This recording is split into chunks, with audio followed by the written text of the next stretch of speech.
Olá pessoal, sejam bem-vindos. Meu nome é Ivandro, sou professor no curso de Psicologia e eu vou continuar um vídeo que eu fiz falando sobre a reforma psiquiátrica. Eu contei várias histórias até culminar no movimento dos profissionais de saúde brasileira para desinstitucionalização dos doentes mentais. E o que é essa desinstitucionalização? É a saída desses indivíduos dos ditos hospícios e daqueles locais onde eles ficavam em posição de sofrimento, com maus tratos, medicação excessiva e uma série de outras críticas que se havia para esse modelo de tratamento mental. Então, a reforma psiquiátrica, ela culmina com a desinstitucionalização e a partir dessa desinstitucionalização faz-se necessário criar serviços que nós chamamos de serviços substitutivos. E aí a gente pode se perguntar, afinal de contas, o que esses serviços substitutivos substituem? Eles substituem a internação da pessoa em sofrimento mental. Passou um carro aqui, então eu parei um pouquinho, mas a gente espera, não tem problema, né? Então, esses serviços aqui, eles vão substituir a internação dessas pessoas nos famosos hospícios, né? Ou depósito de loucos, por assim dizer, que é uma palavra muito forte, mas era assim que acontecia até bem pouco tempo atrás aqui no Brasil e em outros lugares do mundo. Pois bem, o primeiro item é a residência terapêutica. O que é a residência terapêutica? É um espaço localizado na zona urbana das cidades e elas são construídas especificamente para responder às necessidades de moradia de pessoas portadoras de transtornos mentais graves. E nessas residências ficam de 1 a no máximo 8 indivíduos. E aí o acompanhamento a esse morador, ele deve prosseguir mesmo que ele mude de endereço ou seja hospitalizado. Então, essa residência terapêutica, esse morador, ele vai ter um acompanhamento ali. Agora, a diferença para aquele outro ambiente é que ele vai estar com menos pessoas colocadas ali, ele vai vestir as suas roupas, ele vai ter contato com pessoas o tempo todo, ele vai poder se expressar. Essas residências, elas não são precisamente um serviço de saúde, mas um espaço onde essas pessoas elas podem morar e elas podem viver, né? E nós temos dois tipos de residência terapêutica, né? Nós temos uma que focaliza na inserção dos moradores na rede social existente, então trabalho, lazer, educação, e aí o acompanhamento é feito pela PSF, que é a equipe de saúde da família da região. E nós temos o SRT2, que é o Serviço de Residência Terapêutica 2, então nós temos o 1 e o 2. No 2 é constituído por uma clientela para pessoas que precisam de cuidados mais intensivos. E aí é preciso um monitoramento técnico diário por 24 horas por dia, né, nessa residência. Então qual que é a diferença? Você aqui agora. Ih, editor. Põe aquela risadinha aí que a gente combinou. Muito bem. Então, o que vai acontecer? Na residência número 1, quem cuida desses pacientes? Saúde da família, o pessoal do PSF, do Programa de Saúde da Família. Na 2, quem é que vai cuidar? Vai ter pessoas ali dentro daquela residência, junto com aqueles indivíduos, porque eles precisam de cuidados 24 horas por dia. São pessoas que têm transtornos mais graves e que requerem esse cuidado.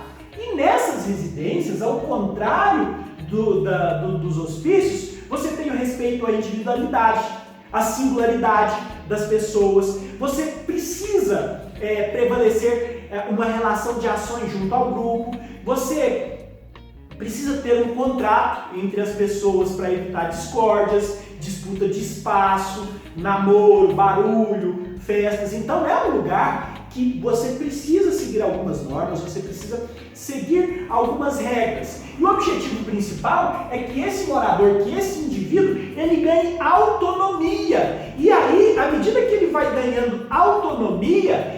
você vai diminuindo aquele acompanhamento que ele tem. E aí os profissionais que cuidam desses moradores, eles têm que o tempo todo buscar a autonomia dessas pessoas. Então este trabalho, ele vai requerer profissional para realizar atividades tais como auxiliar eles nas tarefas domésticas, ajudar no pagamento de contas, na administração do próprio dinheiro. Então perceba que são todas as atividades que nós estamos falando que vai reforçar a autonomia desses indivíduos. Pois bem, residência terapêutica é o primeiro dos programas. Pronto, está aqui, né? E o segundo é o programa de volta para casa.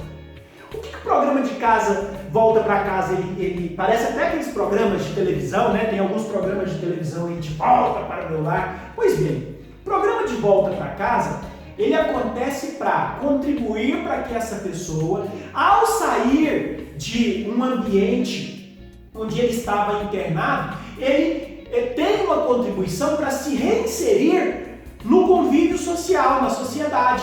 Então, visa assegurar os direitos civis, políticos, de cidadania. E aí, qual é o foco principal desse pagamento? Pagamento, fugiu, né? Porque o psicólogo sabe. Ato falho. E aí, o que nós vamos fazer aqui? Essas pessoas que estão inseridas no programa de volta para casa, elas recebem uma ajuda mensal em dinheiro, né? E aí, o que vai acontecer? O período pode ser de até 2 anos. E quem é que tem direito? Pessoas com transtornos mentais, egressos de instituições psiquiátricas ou hospitais cadastrados pelo SUS. E também os moradores das residências terapêuticas. Então veja bem, nós queremos substituir a internação nos hospícios. Nós já temos 2 serviços aqui, que é uma política pública de saúde mental, conquistada com muito esforço pelos profissionais da saúde mental, dentre eles, inclusive, os psicólogos, que assim como eu, né, nós somos profissionais de psicologia e nós tivemos uma luta muito grande para conseguir isso. Então nós já falamos da residência terapêutica, nós já falamos do programa de volta para casa e nós vamos falar agora do Hospital Dia. O que é o Hospital Dia? Como o próprio nome diz, o hospital é dia. Ele tem um horário de funcionamento. Qual que é o objetivo dele? Evitar reinternações, minimizar o isolamento dessas pessoas, reduzir o tempo que essas pessoas vão ficar internadas, promover a organização interna do paciente, incentivar a criatividade e a produtividade, facilitar a interação social, entre outros. E aí, se o hospital é dia, ele funciona no horário das 8 às 17. Dia, 8 às 17. E ele fornece um atendimento multiprofissional, ou seja, vários profissionais de área diferente. Médico, psiquiatra, assistente social, psicólogos, enfermeiros e por aí vai, né? Nesse hospital é possível você fazer oficinas e grupos terapêuticos. Essas pessoas, como elas ficam o dia todo, elas precisam receber alimentação, porém, o tempo máximo de permanência desses indivíduos nesse tipo de hospital é de até 45 dias. Muito bem. Ah, professor, o que esse pessoal faz de noite? De noite eles vão para casa. Às vezes eles têm um parente que trabalha o dia todo, não pode ficar com essa pessoa durante o dia nos momentos de crise. Durante o dia ela fica no hospital e à noite ela volta para o aconchego do seu lar, o que facilita e que abrevia esse retorno desse indivíduo para o convívio com os seus, com a sua família, e a gente sabe que não há nada melhor do que isso. Muito bem, e eu acredito que um dos principais programas, um dos principais serviços substitutivos que merece até um vídeo único e exclusivo para ele, mas não é agora que eu vou fazer, são os centros de atenção psicossocial, os famosos CAPS, que são os serviços de saúde aberto, comunitário e é referência no tratamento tratamento de pessoas acometidas com transtornos mentais, cuja severidade ou a persistência não justifica a internação. Ótimo, ele tem um transtorno mental que não é tão severo que seja prescrita a internação, ele vai ficar ali no CAPS, ele vai poder fazer essas atividades no CAPS. Geralmente essas pessoas vão 2, 3 vezes por semana no CAPS para poder participar de grupos terapêuticos, para poder conversar com o psiquiatra, para poder trocar a medicação, para poder pegar a medicação, né? Então, é um ambiente onde essas pessoas podem conviver entre si, podem expressar a sua subjetividade, podem se relacionar com outras pessoas, e isso ajuda de uma maneira muito significativa a melhora dessas pessoas, a melhora dos seus transtornos, e essas pessoas adquirem autonomia, o que é mais importante, elas adquirem autonomia para fazer suas próprias atividades, para se posicionar melhor no mundo. Ao contrário do que acontecia há tempos atrás, quando a gente falava dos hospícios e que a realidade era totalmente diferente, né? Quais são os objetivos, então, dos CAPs? Oferecer um atendimento à população, realizar acompanhamento clínico, garantir a reinserção social dessas pessoas e, principalmente, fortalecer laços familiares, porque se elas estão no CAPS aqui, vão lá, recebem o tratamento, elas vão ficar mais tempo com as suas famílias, né? E aí, dentro desses CAPs, nós temos atendimento intensivo, semi-intensivo e não intensivo. O intensivo é aquele diário para pessoas com sofrimento grave, né? Um sofrimento psíquico mais grave, ou então em situação de crise. Ou então essa pessoa tem uma dificuldade no convívio social e familiar, então ela recebe um atendimento intensivo e ela vai todos os dias. Agora nós temos o semi-intensivo, onde a pessoa vai 12 dias no mês e é oferecido quando o sofrimento ou a desestruturação psíquica diminui. Então ela passa do grave, diminui um pouco, mas ainda ela tem uma necessidade de uma atenção maior, então ela vai 12 dias por mês. E o não intensivo, a pessoa vai 3 vezes ao mês e o usuário não necessita de suporte contínuo da equipe. Então tem essas 3 possibilidades ali no CAPS. E a portaria que institui o CAPS, ela trabalha com o CAPS 1, que é para psicóticos e neuróticos, funciona em 2 turnos, em cidades com entre 20 e 50 mil habitantes. Nós temos o CAPS 2, também para psicóticos e neuróticos, só que ele funciona em 2 turnos e pode se estender até 3 turnos. E ele geralmente tem nas cidades com mais de 50 mil habitantes. Nós temos o CAPS 3, que trabalha apenas com urgência e emergência, funciona 24 horas por dia e ele tem cidades com mais de 200 mil habitantes. Nós temos o CAPS infantil para crianças e adolescentes com transtornos mentais, funciona em 2 turnos e nós temos, de acordo com a política pública para esse tipo de situação, em cidades com mais de 200 mil habitantes. E finalmente nós temos o CAPS AD, que é a abreviatura para álcool e drogas, CAPS AD. É um atendimento para usuários de álcool e outras substâncias, ele funciona em 2 turnos e nós temos eles nas cidades com mais de 200 mil habitantes. E a equipe mínima para um CAPS funcionar, ou seja, o mínimo de profissionais que nós temos que ter dentro do CAPS para que ele possa funcionar são um médico psiquiatra, um médico clínico, um enfermeiro, psicólogo, assistente social e terapeuta ocupacional. Então isso significa que para que o CAPS possa abrir suas portas, para que ele possa funcionar, ele precisa ter todos esses profissionais para rodar a estrutura, para que a máquina possa funcionar. E aí, dependendo do tamanho da sua cidade, nós vamos descobrir se nós temos o CAPS 1, 2, 3, se nós temos o infantil, se nós temos o CAPS álcool e drogas. Depois comenta aqui, coloca aí nos comentários que tipo de CAPS tem na sua cidade, se você já visitou um CAPS, se você conhece a realidade desses ambientes. Eu gostaria muito de te conhecer melhor, você que está acompanhando aí o nosso canal. Pois bem, nós temos ainda os serviços de urgência em hospital geral, ou seja, nós temos um hospital que não é específico para tratar transtornos psiquiátricos, mas recebe pessoas em situação de emergência.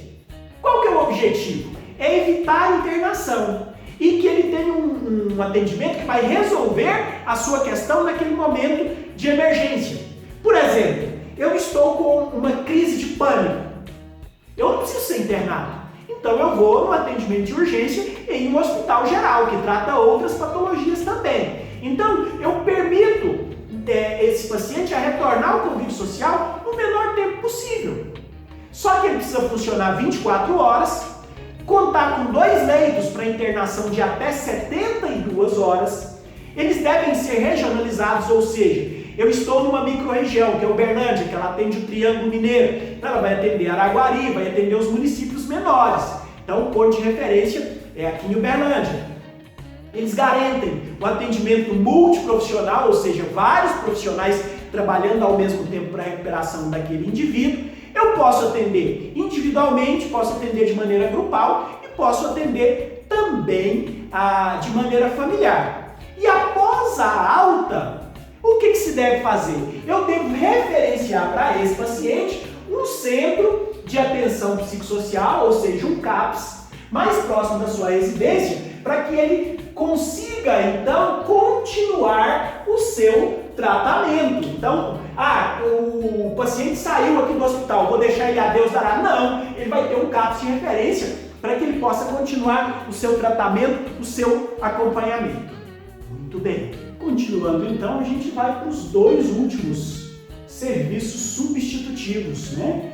A gente vai falar agora do leito ou unidade psiquiátrica em hospital geral, que são aqueles serviços onde a gente tem um leito dentro de um hospital geral reservado, né, para atendimento a pessoas com sofrimento psiquiátrico.